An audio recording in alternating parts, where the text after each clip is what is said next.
আসসালামু আলাইকুম। আবারও বাংলাদেশে মোবাইল ইন্টারনেট বন্ধর নির্দেশ, অর্থাৎ বাংলাদেশে দুপুর 12টার পর থেকে আমি মোবাইল ইন্টারনেট দিয়ে ফেসবুক চালাইতে পারতেছি না, ইনস্টাগ্রাম চালাইতে পারতেছি না, এমনকি হোয়াটসঅ্যাপেও ছবি আদান প্রদান করতে পারতেছি না। তার মানে বাংলাদেশে আজকে থেকে আবারও মোবাইল ইন্টারনেট বন্ধ করে দিয়েছে।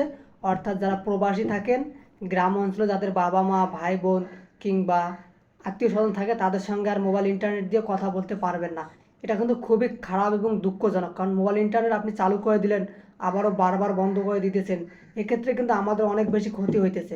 যারা ইউটিউবে ভিডিও তৈরি করে কিংবা ফ্রিল্যান্সিং করে, তাদের ক্ষেত্রে কিন্তু অনেক সমস্যা হইতেছে। কারণ এই মোবাইল ইন্টারনেট দিয়েই কিন্তু অনেকেই ইউটিউবে ভিডিও আপলোড করে, ফ্রিল্যান্সিং করে, বিদেশ থেকে বাংলাদেশে কথা বলে বা ব্যাংকিং লেনদেনগুলো করে। এখন যদি আপনি মোবাইল ইন্টারনেট বন্ধ করে দেন, সেক্ষেত্রে কিন্তু এই সার্ভিসগুলো আর আমরা পাইতেছি না। তার মানে এটা কিন্তু একটা দেশের জন্য ক্ষতি, ব্যক্তির জন্য ক্ষতি, সবার জন্য ক্ষতি। এখন কবে মোবাইল ইন্টারনেট চালু করবে এই বিষয়ে আমি এখন পর্যন্ত কোনো কিছু জানি না। তাই প্রবাসী ভাইদের জন্য এই ভিডিওটি করা। আপনারা অবশ্যই ভিডিওটি শেয়ার দেবেন এবং সবাইকে জানাবেন যে আবারও বাংলাদেশে মোবাইল ইন্টারনেট বন্ধ করে দিয়েছে। আপনি এই মোবাইল ইন্টারনেট দিয়ে কোনো কিছু করতে পারবেন না। ধন্যবাদ ভিডিওটি দেখার জন্য।